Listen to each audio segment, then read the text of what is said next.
자유총연맹 하면 이름이 낮은 이거요. 어디서 들어봤어는 하는데 뭐 하는 건지는 잘 모르는 분들이 되게 많거든요.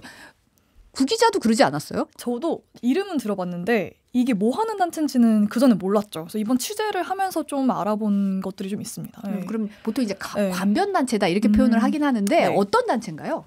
일단 한국자유총연맹 같은 경우에는 모태가 이제 공산주의 타도를 목표로 하는 이제 이승만 정부 때 출범한 반공단체였거든요. 이름은 아시아 민족 반공연맹. 이게 이제 출발점이었는데 현재는 대한민국의 자유민주주의 가치 수호와 국민 안보의식 고취를 목표로 하고 있는 국민운동단체를 표방하고 있습니다. 그래서 그 본부 외에 17개 시도의 지부가 있고요. 228개 시군구 지회, 또 회원은 320만 명이나 됩니다.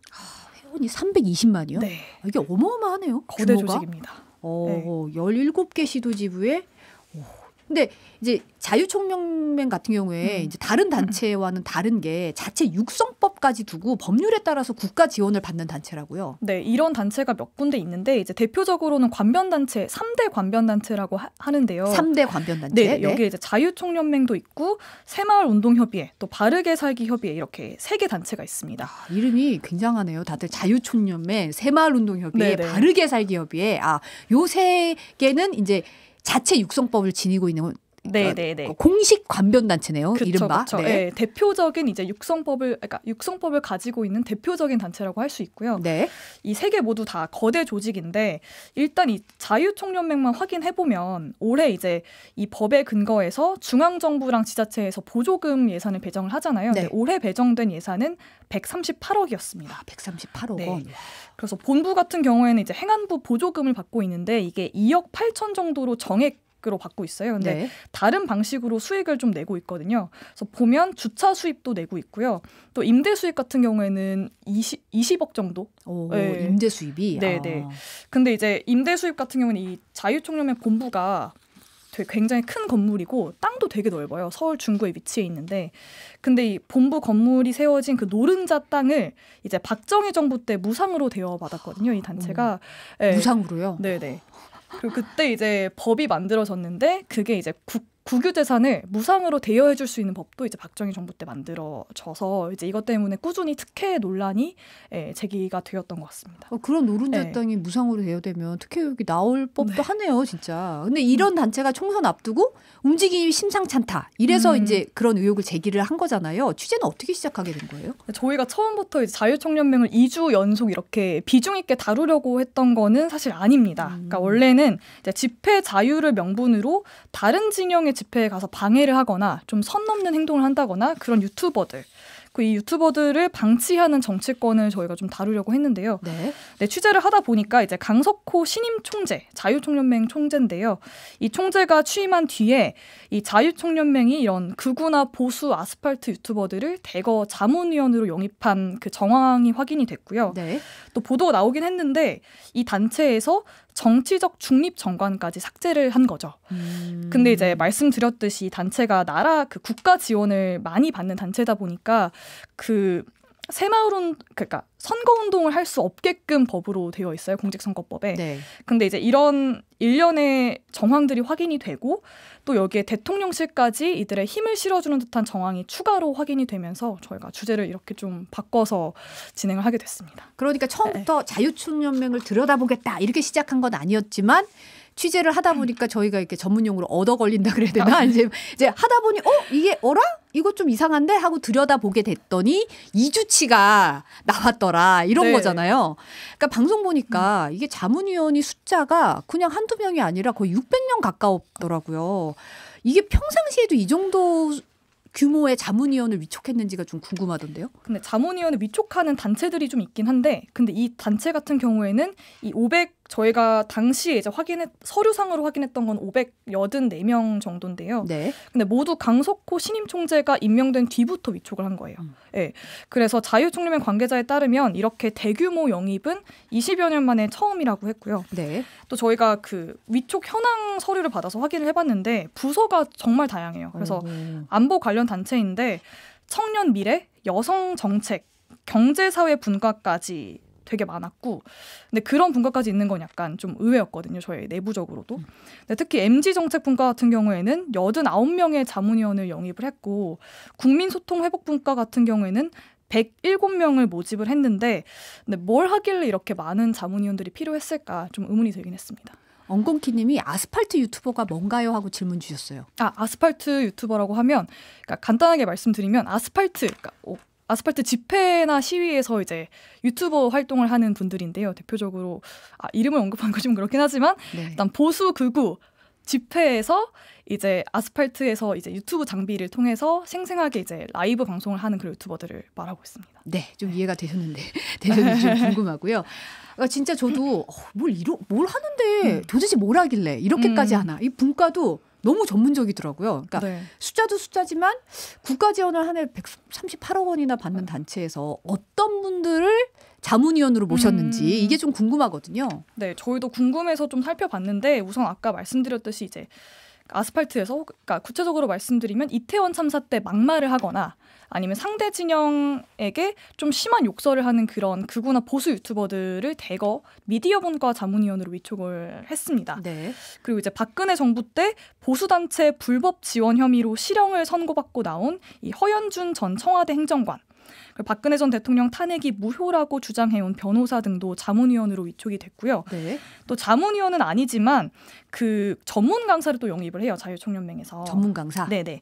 근데 거기에 이제 보수단체들의 국정원 자금을 지원하고 또 이제 댓글 공작을 벌인 혐의 등으로 기소돼 실형을 선고받은 이종명 전 국정원 3차장도 이 전문 강사로 영입을 했습니다.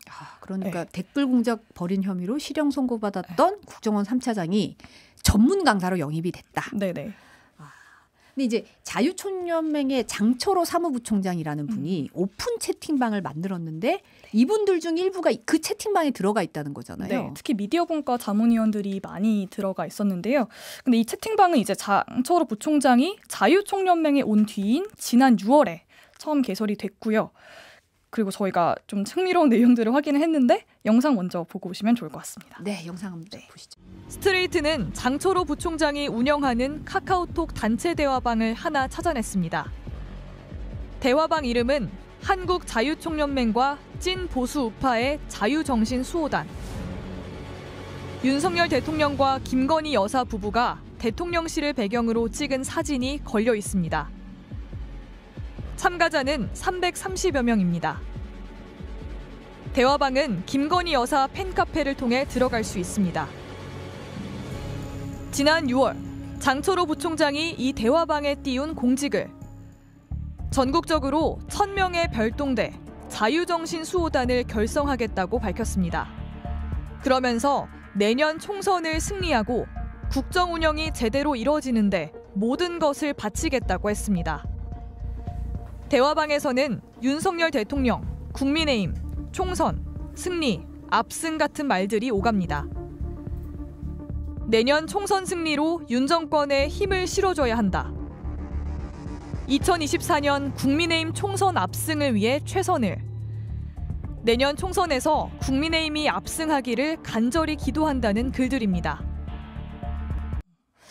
이 내용에 보면 전국적으로 1000명의 별동대 자유정신수호단을 결성하겠다. 근데 별동대 이건 뭐 하는 조직이에요? 그 공지를 아까 조금 전에 보셨겠지만 총선 승리를 위한 조직이라고 저희는 봤고요. 네. 이게 원래 1000명을 모집하겠다고 했는데 당시에는 300여 명밖에 들어와 있지 않았어요. 근데 그 내용을 보면 흥미로운 점들이 되게 많았는데 우선 윤 대통령을 치켜 세우는 글들이 되게 많이 오갔고요. 이런 윤비어 첨가라고 해서 네. 그런 이제 돌아다니는 밭글이라고 하죠. 일종의 네. 그런 글들이 되게 많이 올라왔고 이제 이재명 대표나 아니면 문재인 전 대통령한테는 좀 선 넘는 욕설이라던가 뭐 공격 같은 글들이 되게 많았습니다. 그리고 댓글 방어를 하자라는 글들도 올라왔는데 네. 특히 저희 스트레이트 방송 때는 이제 실시간으로 거기에 들어가서 비판 댓글을 달자. 스트레이트 네. 방송을 하는데 유튜브 라이브 댓글로 네네. 거기다 비판을 달아라. 댓글 방어를 하자. 달자. 네. 댓글 방어를 하자. 네네. 그런 글도 이 방에서 오갔습니다. 네. 근데 이제 저희가 자유총연맹의 이 방이 뭐냐 도대체 여러 번 물어봤거든요. 네. 근데 처음에는 모른다. 라고 했는데 나중에는 이 장철호 사무부총장 개인 활동이다 이렇게 해명을 했어요. 개인 활동이요? 네네. 근데 이제 저희가 의심스러웠던 거는 장철호 부총장이 자유총연맹 부총장이란 직함을 달고 그 방을 개설을 했고 네. 공지에도 그 부총장이라고 나와 있고 또 방 이름에도 자유총연맹이라고 적어놨거든요. 그리고 자유총연맹 아까 말씀드렸듯이 자문위원들도 이 채팅방에 아까 그분들이 들어와 있다고 했잖아요. 네네. 이 채팅방에 들어가 있었던 만큼 이제 단순히 개인 일탈 행동으로 보기는 어렵다는 게 저희 결론이었습니다. 보니까 나중에는 별동대 인원수가 1,700명까지 늘어났더라고요. 아까 처음에 300명 정도 시작했던 게. 네, 처음에는 이제 장철호 부총장이 공지에서 1,000명을 모집하겠다고 했는데 그리고 실제로는 300명이었죠. 근데 이제 저희 첫 방송 전후로 이제 장 부총장이 별동대가 있다는 걸 이제 일단 복수의 채팅방에서 인정을 해요. 근데 그 수가 1,000명이 아니라 1,700명이라고 이제 말을 합니다. 더 많다. 네네. 그러면서 자기가 그러니까 본인이 별동대 1,700명을 만든 건 내부자만 안다면서 이제 보안을 강화하자라는 취지로 말을 하고요. 네, 저희가 2차 방송까지 끝낸 이후에 이제 장 부총장이 또 이제 여러 채팅방에서 말을 하는데 이제 그런 메시지들을 좀 종합해 보면 실제로 텔레그램 방에 이제 링크를 통해서 들어올 수 있는 형태로 아마 그 방이 있지 않을까 그렇게 추정이 되고 이렇게 있습니다. 오픈 채팅이 아니라 뭔가 좀 보안이 있는 좀 네. 닫힌 방들이 있을 수 있겠다. 그런 의심이 든다. 네. 근데 자유총연맹이 아까 이제 이렇게 자문위원 대폭 늘리는 게 굉장히 뭐 20년 만에 처음이다 이런 얘기도 보도에 나왔었는데 네. 이제 별동대 구성하고 이런 활동을 벌이는 이유가 뭐냐? 왜 지금 이 시점에서 이 활동을 벌이냐? 이게 좀 궁금한데 자유총연맹 관계자들이 이제 대통령 언급한 발언들도 있었잖아요. 네, 물론 자유총연맹 측은 이제 대통령과의 연관성을 전면 부인했습니다. 네. 근데 이제 저희가 찾은 발언들에서는 대통령이 꾸준히 언급이 좀 되거든요.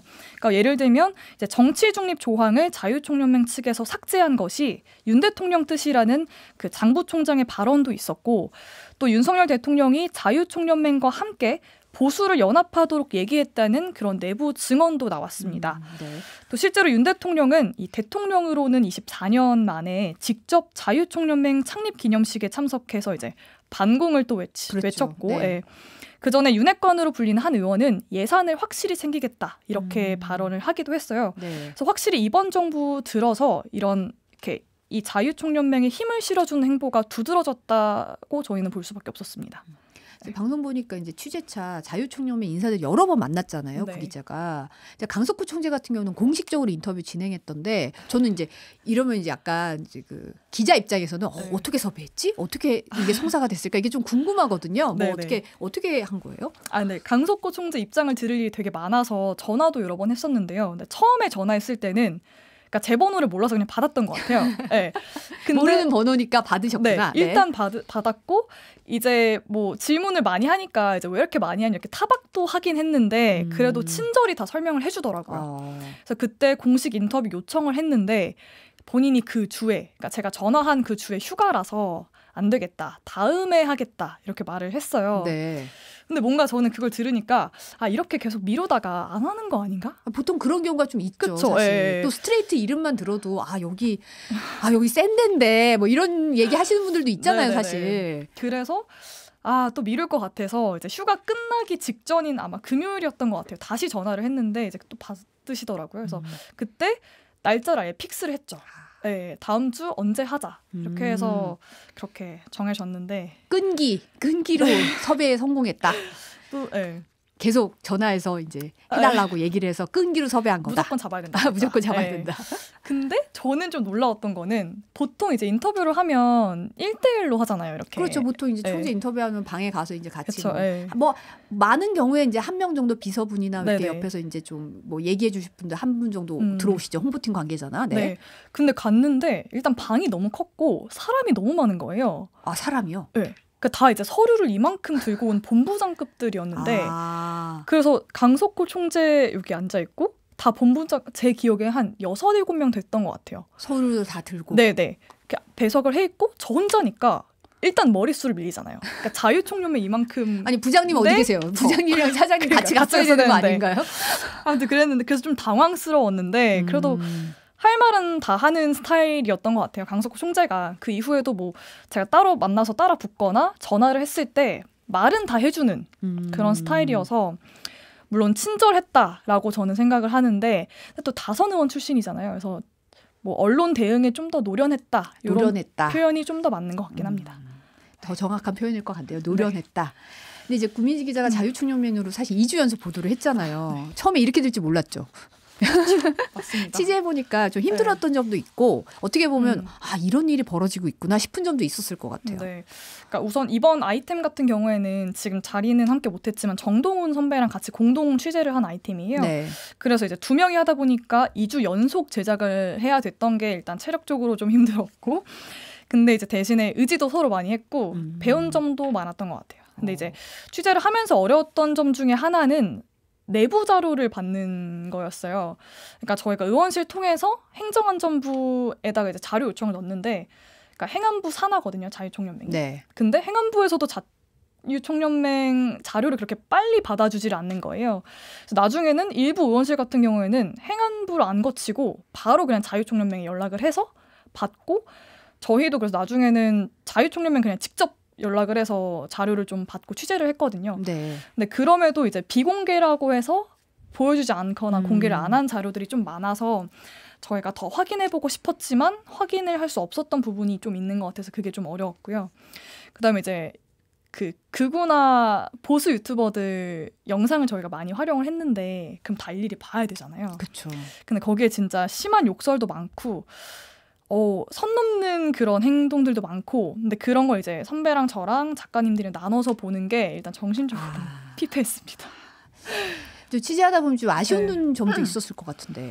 네, 아무래도 이번 아이템은 그 관변단체의 정치적 중립에 좀 집중을 했기 때문에 저희가 취재를 했지만 담지 못한 내용들이 꽤 있었어요. 그래서 정동훈 선배 같은 경우에는 갈라진 광장이라고 해서 이제 보수 진보 유튜버들이 갈라져 있고 어떻게 싸우고 어떻게 좀 이분화돼 있는지 그런 것들 취재를 좀 많이 했었는데 담지 못했고 저 같은 경우는 예산 문제를 좀 많이 취재를 했어요. 네. 그러니까 이렇게 막대한 보조금을 받는데 과연 제대로 쓰이고 있나 이런 데 쓰이는 게 맞는가 이런 것들을 취재를 했었는데 좀 담지 못한 게 좀 아쉬웠고요. 그 또 하나는 이제 지역으로 갈수록 이런 관변단체 위상이 좀 커지더라고요. 그렇죠. 그래서 저희가 회의록을 좀 분석을 했었는데 그중에서 기억에 남는 거는 한 도의원이 이제 관변단체들의 차별하지 않고 보조금 지원을 해줘야 된다라고 말을 하면서 그 이후로 관변단체들의 입김이 상당히 지역에서는 크다. 그리고 특히나 내년도에는 중대한 대선과 지선이 있다. 그러니까 지방선거가 있다. 이렇게 이거 되게 굉장히 위험한 발언인데. 이렇게 말을 한 게 회의록에 적혀 있더라고요. 그래서 그런 내용들이 좀 있어가지고 같이 다루고 싶었는데 좀 다루지 못했던 게 개인적으로 아쉽습니다. 지금 부장님한테 말씀하는 건가요, 스트레이트? 좀 아쉬운 부분이 있으니까 또 이제 보강해서 또 취재해서 또 보도하면 되죠. 네. 방송 끝나고 자유총연맹 측에서는 반응이 좀 어땠어요? 그러니까 저희가 2차 보도가 9월 10일이었는데 13일에 이제 자유총연맹 홈페이지에서 입장문이 나갔더라고요. 팝업 형식으로. 네. 네. 근데 내용을 요약하면 이제 한마디로 선거 개입 의혹 그리고 대통령 관여 의혹은 모두 억측이다. 그러니까 사과하고 정정 보도하라. 뭐 이런 내용이었는데 그래서 뭐 기존에 했던 해명들도 내놨고요. 또 이제 내놓던 해명 중에 하나가 특정 정당을 지지하는 발언이 아니었다. 그러니까 장철호 부총장이 총선 승리를 계속 언급을 하잖아요. 네. 근데 그게 특정 정당을 염두에 두고 그거를 명시적으로 밝힌 게 아니다. 이렇게 또 해명을 내놨더라고요. 네? 네. 근데 이제 장 부총장의 그동안의 발언들을 좀 모아보면 네. 이 해명 역시 이해가 되진 않았는데요. 한번 쭉 다시 들어보시죠. 네, 영상 보실까요? 정말 목숨 걸고 1년을 쫓아다니면서 대통령님을 지지했고 지금까지도 대통령님의 국정 운영을 뒷받침이 될까 뭐 도움이 될지는 모르지만 우리가 집에서 이렇게 집 앞에서 지금 50일이 넘도록 지키고 있습니다. 여소야대의 어려운 국정 운영 상황 속에서 지금 마음껏 꿈을 펼치시질 못하고 있습니다. 그래서 내년 총선에서는 꼭 우리가 승리를 해야 한다. 힘을 합쳐서 이 정권을 지켜나가기 위해서 해보려고 제가 가서 처음으로 만들어봤습니다. 일단 뭐 아직 미약하고 출발은 적지만 여러분들 나중에 장대한 결과를 이룰 수 있을 거라 생각합니다. 이 집에 있는데 이제 그 지시가 오셨어요. 오셔가지고 한국자유총연맹으로 가서 전국 조직 전국 관변단체를 이끌어서 잘 대통령님께 뒷받침이 되도록 해보라시는 뜻인 것으로 생각을 하고. 그래서 상식적으로 대통령의 국정 운영에 도움이 되기 위해서는 어떤 정당을 지지해야 될까? 그 약간 어떤 정당을 지지하는 게 유리할까? 이거는 다들 이제 머릿속으로 떠오르는 정당이 있을 것 같은데, 그래서 저는 특정 정당을 명시하지 않았다. 그러니까 문제가 없다. 이런 해명은 좀 납득이 되지 않더라고요. 낭만 백수풀님이 기자님 해맑은 패기 하셨고 브라이언님도 기자 정신하면서 오 하고 박수를 막 치셨어요. 박인규님이 젊은 패기라고, 애프터선님이 후속 보도 부탁드립니다. 오키님도 용감한 취재다라고 얘기를 하셨어요. 이게 보면 이제 장철호 부총장이 여전히 활동을 하고 있는지도 좀 궁금하긴 해요. 저도 궁금해서 좀 들은 것도 있고 알아보니까 이제 저희 2차 방송 직전에 사실 자유총연맹 측에서 장 부총장에게 사실관계를 확인한 뒤에 필요한 경우 징계 절차 착수하겠다 이렇게 말을 했거든요. 네. 그래서 어떻게 되고 있는지 좀 확인을 해보니까 좀 선을 그었네요. 네. 네네. 그러니까 이제 장철호 부총장이 최근에 자유총연맹 나갔다. 그리고 그 위에 이제 신동혁 사무총장이라고 또 있는데 그분도 나갔다. 그래서 두 자리가 공석이 됐다 이렇게 확인이 됐고요. 근데 이제 저랑 통화한 자유총연맹 관계자는 사퇴한 걸로 안다. 그러니까 징계보다는 사퇴한 걸로 안다 이렇게 말을 했는데 그 사퇴한 이유에 대해서는 구체적으로 밝힌 건 없습니다. 네. 제이콥 리님이 위협은 없었나요? 너무 거칠던데 막 이런 얘기도 하시고 좀 걱정을 하셨어요. 네. 궁순홍님이 위험하면 언제든 부르라고 얘기를 하시네요. 네, 오늘 여기까지 듣겠습니다. 감사합니다. MBC 스트레이트 팀의 국민지 기자와 함께했습니다.